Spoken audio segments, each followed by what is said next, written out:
This is Ellenor Hospice in Gravesend, one of Kent's busiest hospices.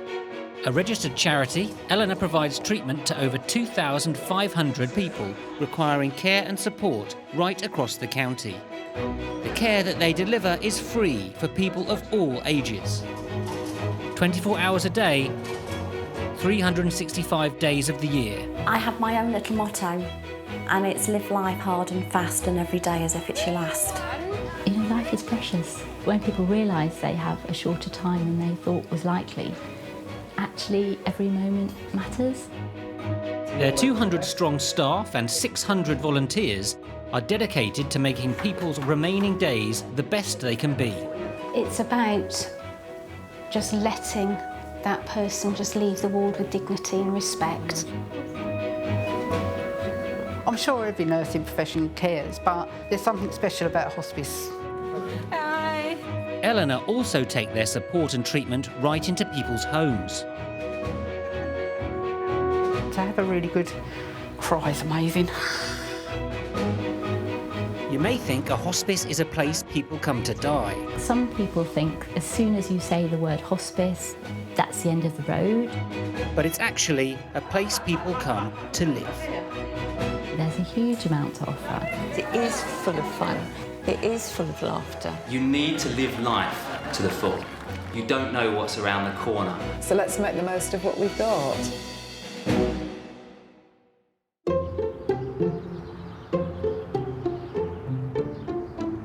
Monday afternoon at Ellenor, and senior nurse Angela is preparing for a meeting with Andy, a Polish-speaking patient who was brought into the hospice last week. The patient is a 55-year-old Polish gentleman who came to the UK 13 years ago to work, and he has got no family. His social life is based around the people from the Sanctuary, which is a charity that helps the homeless. Ellenor's Polish-speaking PR manager, Basia, has offered to act as translator for Angela and Andy. Hi. I've come to tap into your wonderful services of translating Polish for a gentleman that we have on the ward called Andreas. Today we're going to look at how best we can help him with his social side of things, because he was living in a B&B. Okay. So we're not sure whether he's going back to the B&B or whether there's any other housing accommodation organised for him, because he will need some help. Okay. It's very difficult when someone is not familiar with what palliative care is. When it comes to cultural background, it's a lot of learning, a great learning curve. We're always learning from them, and we have to be guided by them. And for him to allow us to look after him is a privilege. So what are the questions that you'd like me to ask then? So the main plan is to get his symptoms under control, then to discharge him to a place of care. Okay. So we need to explore where that's going to be. Give me five minutes, because I need to sort of think about how best to say it in Polish. Yeah. I mean, I was born here, Yeah. but my sort of, so my Polish isn't as brilliant as people might think. And then we can go and see him. Yeah, okay, thank you very much. Okay, thank you so much, See you in a Angela. bit.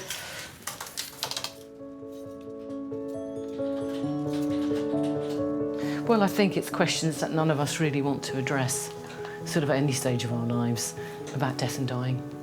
Sort of more, it's something that we always think that we're invincible, and life is to be sort of lived for every moment.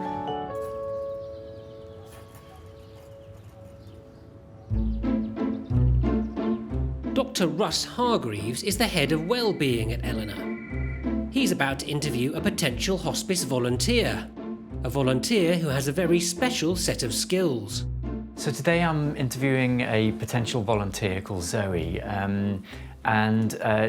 essentially we are desperate for beauty therapists in Ellenor. I want somebody who's thought through the implications of working in this kind of environment. We work with people who are at the end of their lives very often, and that has a huge emotional impact on people. I think one of the things when you have a chronic illness is that it's very, very difficult to look after yourself. So the things that we take for granted, showering, bathing, looking after our hair, our makeup and those sorts of things, become very difficult, but they become an arduous task. So to have somebody that can do that for you can make you feel the very best that you can feel, given the circumstances. One of the things I'm aware of with Zoe is that she's undergoing counselling with us, so she clearly has a story herself. So I'm Zoe Chapman, and I wanted to be a volunteer here because my mum was a patient here a few years ago. They was really good when my mum was here, and they was really good for me and my family after as well. Hi, nice to meet you, I'm Russ. Okay, have a seat. Today we were going to talk about the idea of having a beauty therapist. Why Eleanor in particular? Because obviously my mum was here. I feel a bit close and I like coming here. Yeah, yeah. And I just want to give back some bit of help for them really, because as it is a charity. Yeah. Well, she got ill, diagnosed with cervical cancer, and it was quite quickly. She did want to be at home, but then it got a bit quite bad towards the end, so she came here for the last few days. It's a new role. It's that idea of people making people look their best and therefore feel their best. And I think you've seen that with your mum. You know, that idea of painting somebody's nails just makes them feel a bit more normal. I mean, they are the sorts of patients that you might be working with, are people on the inpatient unit. Yeah. And then we've also got lots of outpatients that come here. So there's a whole range of different people that you might be seeing. And I'm just very, very aware that with your experience with your mum, I mean, have you thought through what that's going to be like, talking to those sorts of patients? Yeah, I did have counselling, because they said maybe try that first. Yeah. But I feel like it's going to be a bit of a comfort to me. Yeah. To do it. I mean, because I'm thinking that you're going to see people who very much remind you of your mum. I just feel that I'm going to be giving something back to them, and I mean, that's something that we'd have to keep an eye on, I think. Yeah. Because I think it really will have a huge impact on you. I'm sure it will. Yeah. So we need to be very aware of that. So I guess there's two things for me. One of them is to check out your criminal past, and hopefully you've got a nice clean record there. And the other one is to make sure that you're out of your counselling and feeling able to volunteer here, and that you can do it safely. And then beyond that, if you were to start, I would meet with you every so often just to check in to see how you were getting on, and to make sure that this wasn't pushing too many buttons for you, because I think we need to be very, very aware of that. Yeah. Is that okay if we move forward like that? Yeah, that sounds great. Good. Okay. Brilliant. Thank you very much. It's all right, thank you. Lovely to meet you. And you. Thank you. I think there's a lot we need to do with Zoe just to make sure that she feels okay about being here. I can really imagine working with Zoe. She seems, vibrant, and she's keen, and she's certainly able to offer us a fair amount of time as well, which is important. The work that they do is amazing. It's really needed, I think, as well. We hope to be able to start with Zoe in a few weeks' time, maybe a month or so. Just talking about it, like the loss of my mum, did help. And this is why now I want to become a volunteer, because I can sort of give something back, and that would be like a dealing mechanism for me as well.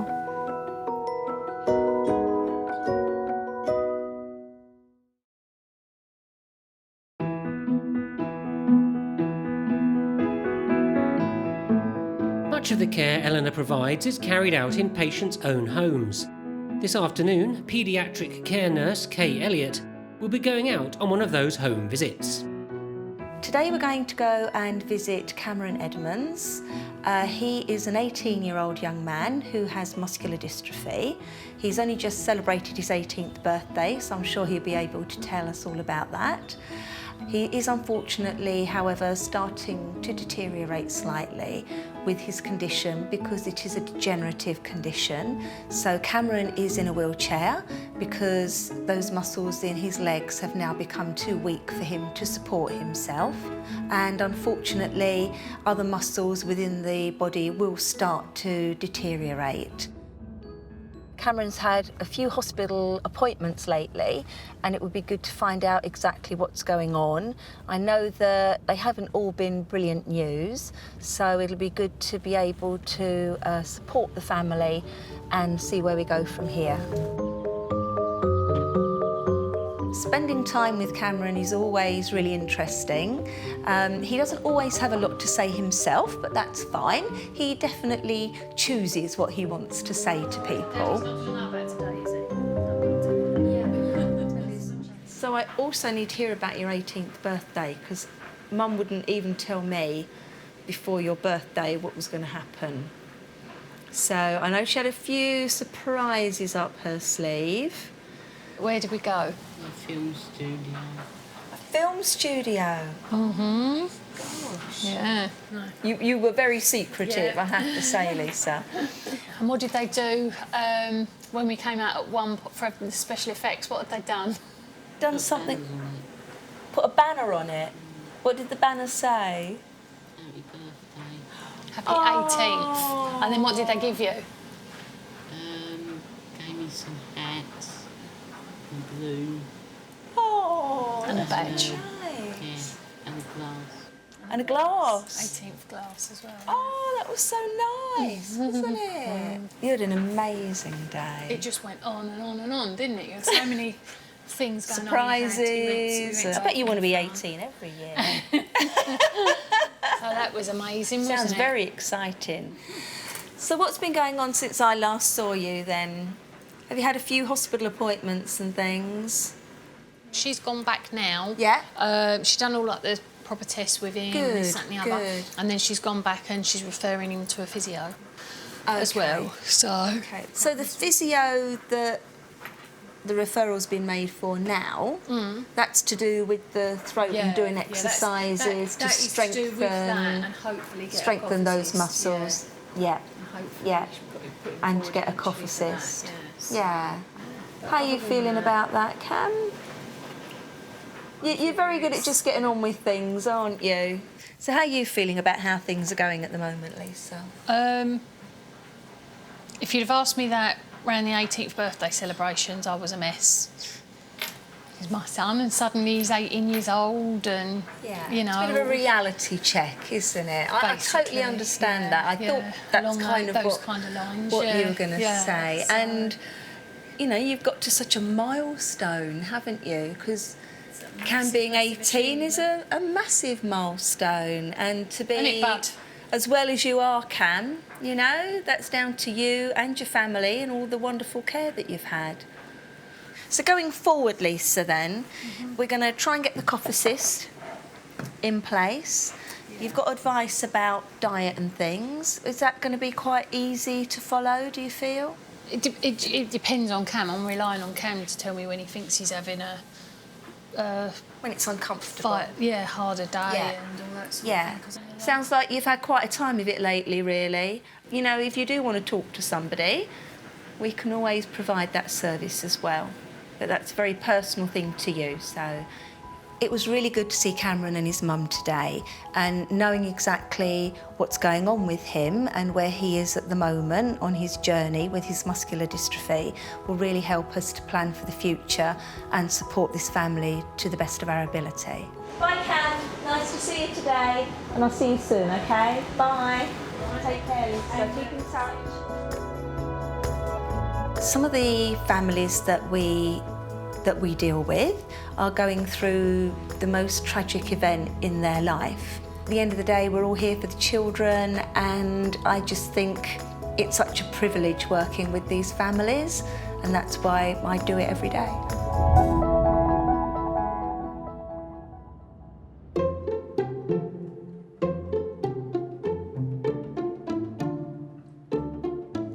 Linda Cahill is a palliative care nurse at Eleanor. This morning, she'll be visiting Pamela, a patient she's known for some time. So today we're off to see Pamela. She's a lady that I've known probably since I started at Eleanor last January.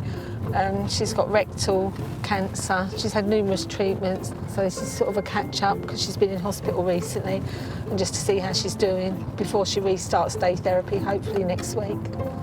Pamela had been having vomiting every evening for months, which was quite concerning because she wasn't managing to keep any of her food down.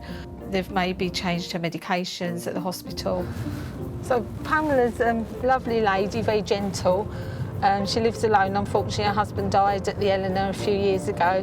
She does really struggle with being lonely, and that's why we've encouraged her to come to day therapy. So Pam, how are you doing? I'm not doing too bad, thank you. So yeah, so you're in hospital, Pam. Yes, I was. What was going on while you were in hospital? I had pneumonia. Okay. And they put a cannula a bruise to prove it in my arm. Okay. And it was I had a blood transfusion. Okay. And so you were anemic. Potassium and that sort of thing they put in there. Yeah. So obviously that's probably another reason why you're tired, because you spent 11 days in hospital where you're not moving around and not using those muscles. That's right. Yeah. And not eating properly because you couldn't breathe because of the pneumonia. No, that's right, yes. And how are you managing? Because I know you're at home, apart from the morning visit, you've not got a lot of input from other people, have you? Because your children and things work. Yeah, they work, but they were on their days off. They'll come in. Right, so they do come and see you. Yes, yeah. Okay. Yeah, they do. On their days off, they're in.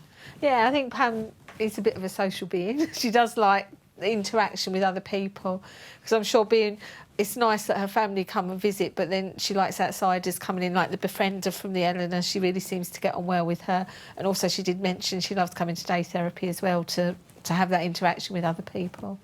Yeah, so at the moment, really, for you, Pam, things are all right? Yes. Sort of ticking along? Yeah, I feel my normal self, but if only I could get my strength back, I would be better, you know, and I do try. Yeah. Well, maybe, because, you know, there's the exercise class at the hospice on a Tuesday and Thursday morning, which might be... Maybe if you're feeling a bit stronger, it might be if someone can bring you along for you to... Because that's something else where you can have more company with people, because the same people go each week. So you're doing all right at the moment? At the moment. Yeah, I think we just needed to catch up, because I think you have been so ill in hospital, haven't you? For a while, and we hadn't seen you. So. No, that's right, yeah. So I think Pamela, now she's out of hospital, obviously she was able today to talk to me about why she was in hospital, and obviously her worries why she was in hospital, and she was very poorly. I think she understands that she needs to contact people quicker when she is poorly and not sit at home and worry about things.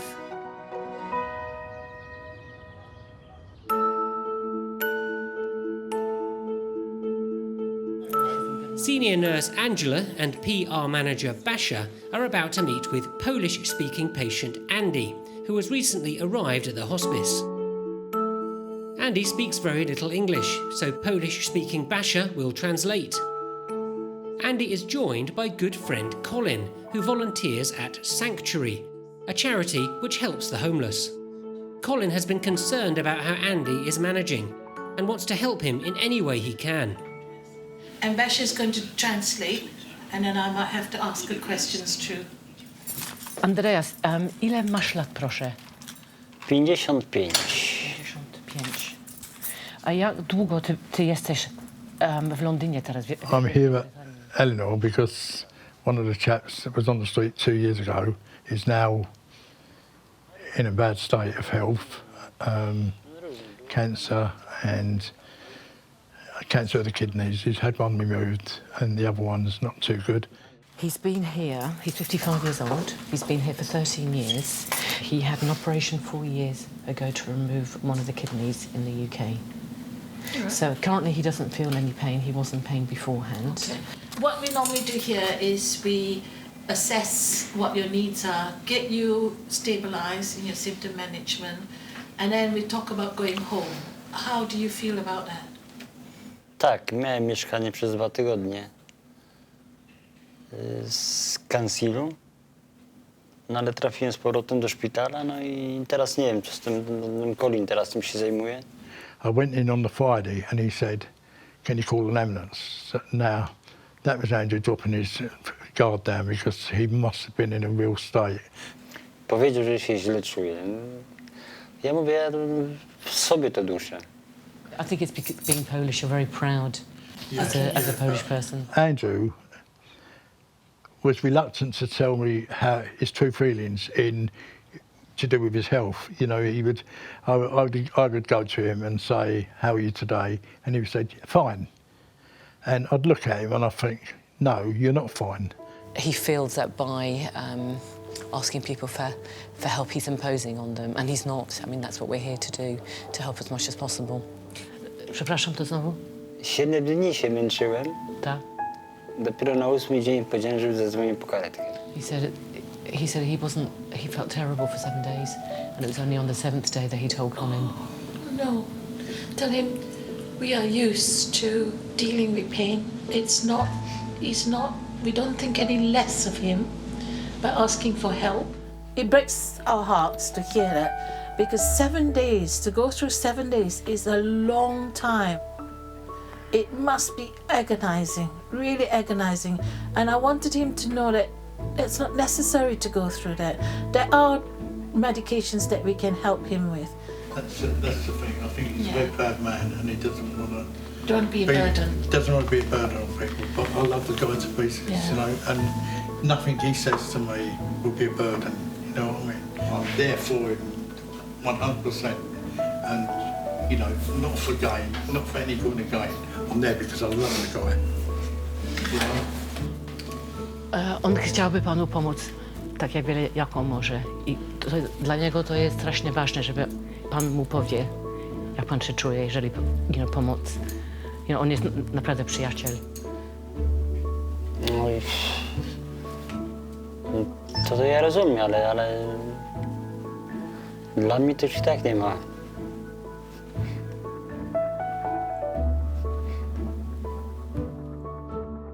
You know, he needs to tell somebody when he's down or you're not feeling good, because it can only go from bad to worse.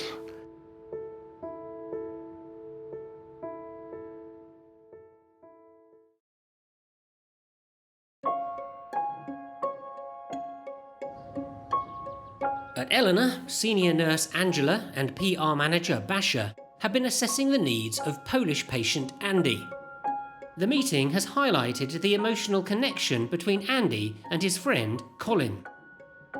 I'm not sure how long Colin and Andreas have known each other. What was particularly heartwarming was to see that the devotion Colin had towards him. Andrew, he's such a likeable guy, and you know, you just can't help but love the guy. He's friendly. Okay, his English is not too brilliant, but with a laugh and a humour, we get through. We communicate. Stop being proud. Me friend. You. And you know, he's such a lovely guy. You know, I just can't ignore the fact that he's really in desperate need of a real friend. He very much spoke from the heart, really wanted to help him in every way that he could, and he wanted Andreas to know that he wasn't doing it for a reason, but that genuinely his offers of support were because he wanted to do it, and I felt quite overwhelmed by that. But we will stay in contact. We'll give him the occasional phone call and maybe the visit, because that's all part of our service. Okay. We'll do it every 2 weeks. Nie ma sprawy. Yeah. That's fine. It's just to stay in contact. We won't intrude. And the same goes for you, Colin. If you feel that he needs help or you don't know how to help him. Tell him to stop being a stubborn man. I love him. On mówi, że pana kocha. He loves panu you. pomóc. Yeah, he loves you. Ale pan to wie. Yeah, it's good. You know that, don't you? You know that. Yeah. He's a good friend. Good friend. Yes. There was a point when Colin kept saying how much he loved him and he wanted him to know that, and I did think I was going to cry, and I thought that was quite difficult. I thought how lovely to have a friend like that who cares for you so deeply. He moved me very, very much. You know, for someone who doesn't have any family, Andreas is really blessed to have a friend like that. And he recognises it. Andreas recognises it, and this is why he's very reluctant to put on more onto Colin. Okay. Meanwhile, palliative care nurse Linda is visiting long-term patient Pamela to see how she's doing after a recent stay in hospital. So this doll's house, Pam? Yes. Your husband made this, didn't he? He made this. He made it for my 2 granddaughters. Okay. And and he did it. He'd had one stroke, and it was just before he had his second stroke. And did your granddaughters play with it? Yes, they did. Yes, okay. and some of their friends used to play with it as well. Yeah. Yeah. So I'm sure they love looking at it and talking about it as well, don't they? They It's do. lovely. A lot of work went into that. Oh, it did. It really did. It brings back a lot of memories. I think that dollhouse has got real importance for Pamela and her family. Her husband actually died at Eleanor a few years ago, so obviously Pam already had that connection with Eleanor. She hasn't really talked about her husband much in the past. I can still picture him on a sunny day, sitting out there with it on a table and doing it, you know, making it. Yeah. But then there may be grandchildren coming along. There might be, you never know. So then it'll be passed on to them as well. That's right, so, yes, that's right. Yeah, no, I think it's lovely. For her being able to open up about the doll's house, about her memories with it's really good, and that hopefully make her feel a bit better. Is there anything else you're worried about at the moment, Pam, or you need to talk about? They delivered a perching stall. Okay. But I can't get on with it. Okay. All right. We said that for when you're sitting down making your dinners and things, Yeah, that's didn't we? right. But you don't like it? No, it's not high enough. I thought it was. Can we not adjust the legs? You probably can, but... Should we have a look before I go, see if we can adjust the legs? Oh, thank you. When you go out to someone's home, their problem may not be anything medical that we need to fix. It may be like Pamela's today, that she couldn't sit on her perching stool, so it was so low. So it's about being a bit flexible and just trying to put your hand to things if it's safe to do so, like just changing her stool so she can happily sit and make her dinner and make her sandwich in the evening. Are you all right to walk to the kitchen and we'll try and see if it's the right height? I think sometimes it's small things that really matter though.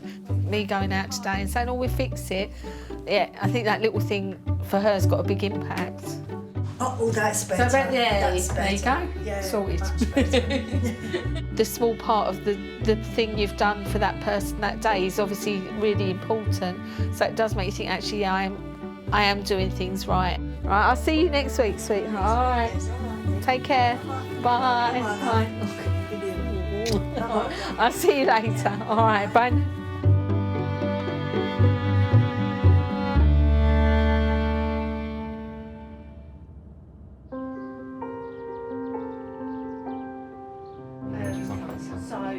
So they've got that as well. My name is Michael Kolovetsios, and I'm the lead care homes pharmacist for Eleanor. Today we're going to go to Russell Court Nursing Home, and we're going to just see a patient with my colleague Harvey. So my name's Harvey and I work in the care home support team at the Eleanor. We're part of a team that go into the residential and nursing homes in the area, and we support staff with end-of-life care with their patients. So today we'll be going to a nursing home called Russell Court, and we'll be doing some reviews of patients. So these are patients that are not end of life, but they're on our caseload. They've probably had sort of visits before, so we're going in and this is just a routine review to see how they are. And Michael will be looking at either if they need sort of any new medications, but also what they're on and if anything needs to be changed or stopped or anything. It's quite good to sort of go out together because obviously there's no delay with the patients that we see today. If any changes need to be made, we don't have to wait until next week for you to go out and see them, and then the medication is reviewed. It can all get done today in one go. So normally when I would go to Russell Court, I would have a chat with Rachel. We would have a list of patients that we are seeing for reviews, but we would speak to her. There may be somebody who's deteriorated and she needs us to see on that particular day. Okay, so the next patient we're going to be seeing is Norma, and this is a lady that I haven't met before. So how is Norma in herself? Is she mobile? She's got limited mobility, and when you meet her, you'll see that she is quite shaky. Okay. So that does put her at risk a little bit of falls, Right. but she has full capacity. So if she chooses to take a little bit of a risk around her room, Yeah, that's entirely up to her. Any issues with symptoms, any pain or anything? She sometimes has a little bit of pain, but particularly her Parkinson's symptoms are quite difficult to control. Right. So, I mean, obviously she's due a review, so we'll go and see her, and then you can have a little chat about her medication, and then we can see how things are. She will appreciate that, I'm sure. Yeah, okay.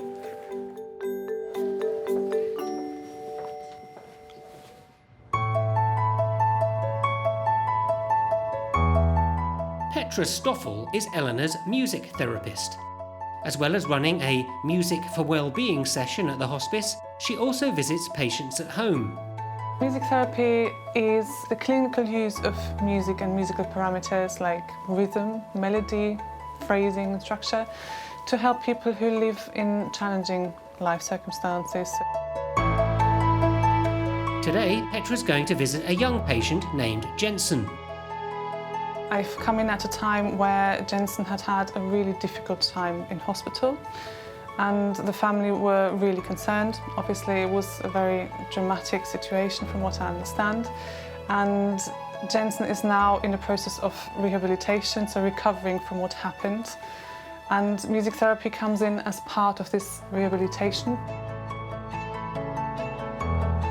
Yeah, so the difference is really striking compared to like a couple of weeks ago. So he seems a lot stabler physically when he's sitting up, and obviously he was almost standing up when I came in. And he's been using both his hands beautifully today. Obviously his right one is the stronger one. He's clearly more comfortable with that on the tambourine. Yeah. Physiotherapy for him is also very important at this point in time to develop physical strength again. And music therapy can tie in really nicely with that in terms of developing arm movements, control over his hands, using his weaker side, which at this point in time is his left. So he's very comfortable using his right hand. Okay, you need to get the drum up. Here we go. Ready? Up they go, Spiderman feet. Here we are. Go wait for the music. It's okay. Here we are. Are you ready? Ready, Jason? Here we go. We can stomp our feet. We can stomp our feet. In music therapy, I use anything that a child might bring. So any little movement, any vocal sound, I can weave into a musical dialogue or interaction and thus encourage more from the child. You know, I say, I hear you, come on, tell me more, give me a bit more. Music time. Yes! You know, the things that he can do, no matter whether there's a weak arm or a strong arm, the things that he can do, we celebrate in music. He is babbling, I think, so much more than he was before. Yeah, yeah. Yes, I mean, as I said, the use of hands today was really good. Good. Yeah. Both hands and eye gaze and focus was a lot better. Oh, focus was it? Yeah, a lot better. Music therapy has the privilege to bring something slightly different. It's got the privilege of bringing direct encounter between people. So in Jensen's case, I think it is literally the celebrating of his achievements and what he can do and who he is, basically, and his enjoyment of music. And I think for parents, it is really important to see that the child, despite the difficulties that might be there, the child can be fully present and fully actively engaged in play, which is the most child-appropriate way of expressing themselves. And music therapy has the privilege to bring that out and to bring a joy where maybe the most of the day is focused on medical care and interventions and maybe rushing into hospital. And I can have half an hour once a week of taking a family out of that context and saying, look, right now, we're just here for play and for celebrating time together.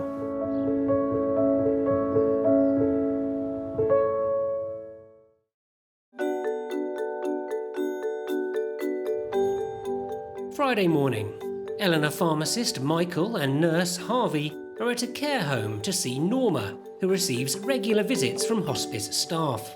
Good morning. Hello, Norma. How are you today? Yes, fine. How are you? Well, better than I have been for a long time, thank you very much. Hello. Looking forward to seeing you. Yeah, well, it's lovely to see you. Yes. So how have you been feeling lately? I've been feeling fine, all things added up, and I feel I've settled in very well. So obviously, being the pharmacist, I just wanted to ask you about your medication, really. Yes. And how you're sort of getting on with all your medication. Well, I've had Parkinson's for 18 years now, and I've been self-medicating myself until I came here. Are they okay to take? Are they? Yes. Yeah, you don't have any difficulty. Never had a problem with them. Never had a problem. What, you mean swallowing? Yes. Oh no, no. And you're also on something long-term for your Parkinson's as well. Yes, So it's... I think I'm on quite a strong one, though. One that lasts all day now, a new tablet. Do you experience any sort of cramps or pains or aches with that tablet? Do you get any night cramps? No. Okay. No. Your tonic water is probably That's a good, yeah. That's why I take it. It's a good remedy. Quinine in it, hasn't it? I stress tonic water, not gin. I'm old enough. Are you sure you're not a pharmacist yourself? No. So you've said that you've been feeling okay. You're still managing to walk about? No, I can't walk anymore. I can talk but not walk. That sums me up. But I mean, I can stand with a bit of help, but not on my own. Okay. Yes. Any pain at all anywhere, Norma, that you're worried about? In the morning, sometimes my back aches, but then I'm stiff as a rod in the morning because that's what Parkinson's is like. And but they've found something magic for me lately. One of these standing things, you know, where they stand me on it and twist me around into my chair or whatever. Okay, yeah. Because they have to wait for my feet to want to turn round. Yeah. They could twist it round for you, but the body's got to come with it. Yeah. Hasn't it? Bit of a laugh, really. If you didn't laugh, you'd cry. Yeah, no, that's good. And you seem like you've got a good sense of humour, so... Well, long may it continue. Yeah. Okay. So patients like Norma that we can go in and have a little bit of a laugh with, a little bit of a chat, not just doing the medical side of things. It's quite nice that then if we are going in and seeing them more often when they're deteriorating, it wouldn't be such a shock to them, and they would know us, and they'd feel a little bit more comfortable with our input at that point. Now, where are you from? Are you from Canada? No, I'm actually Greek American. But yeah. Yes, I love America. Have you been? Yeah. Of course I have. Yes, I've been to Houston. To Houston, okay. Yeah, So down south. there. And I've been to over 35 weddings in my life. Oh, wow. 30, that's a lot of hats, isn't it? It is a lot of hats, that's... 35 weddings. Well, if you're well enough, you can make it to mine in September. A little trip to Greece. Yeah, a little trip to Greece for you. We'll smash some plates. I hope they're old plates, are they? Don't worry, I'll pay for them. Well, I hope you have a lovely wedding. Thank you so much. So our meeting today with Norma went really well. Norma was brilliant with all of her medication. She knew exactly what she takes and what it's for. So it's really nice to be able to get that directly from the patient. And then when we're at Russell Court again in the future, we'll pop in and see Norma again, and we can just sort of track how she is and her condition. She's made a friend in you there. She was really funny. She was, yeah. And she was a lovely, lovely lady.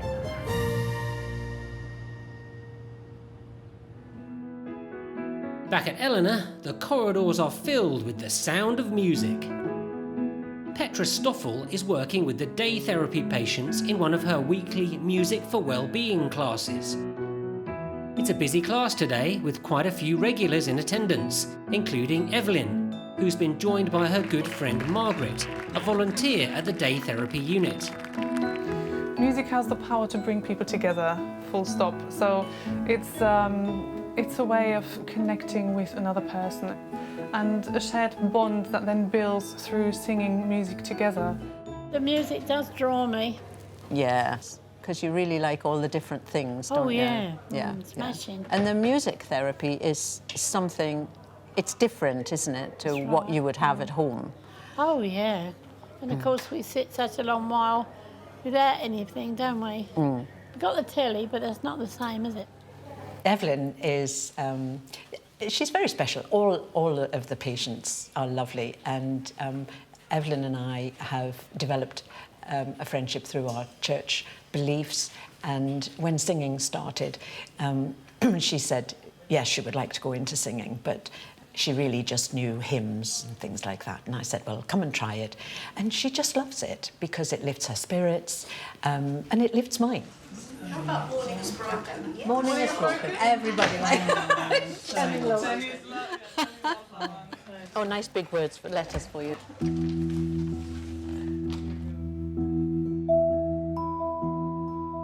Music therapy is always it's just such a pleasure, because the patients, when they come in, they don't have anything like this at home. It's a different experience. When they come in, they're often very nervous at first about singing, but as soon as we start to sing together, they all join in, and it's amazing when they think that they don't know a song, and then all the words come out, which is such a pleasure. The staff here at Ellenor and the volunteers who are helping with the day therapy patients have a great warmth about them, and they really care and want to know the people who come here and want to be with them and spend time with them. And music can bring this out even more, because you can emotionally express, what is going on. So you can cry together, you can laugh together. So music can encompass it all, which is a brilliant way of connecting. Why have you not been able to come these last few weeks? I've been in hospital for about 7 days, and you have to do as you're told, don't you? You do. But I'm not too good at that. That made a lot of difference. The Ellenor mix. Oh, yeah, definitely. Even though I come once every month, but I don't. I come once every fortnight, which is great. Yeah. When you come here and you see people and you chat to them, and then we come into music, and when you've finished music, how do you feel? Has that made a big difference? Oh, yeah, because I've got something inside that wasn't there before. Yeah, that's a really good thing. Singing does that, doesn't it? Oh, yeah. Yeah. Especially if somebody sings beside you. I think that's amazing, because I've sung all my life and I know what music means to me. And to think that what we give them here can give that, and that they feel that inside, is just, I think it's just huge. It's a wonderful thing to introduce someone to music and know how good it'll make them feel. It's good to be here. It really is. Yeah. It's really nice to have all these different personalities in the group, and they feed from each other and bring something very special to the group. Friends, there's nothing like friends. I don't care what anybody says. Yeah. Nobody can take their place.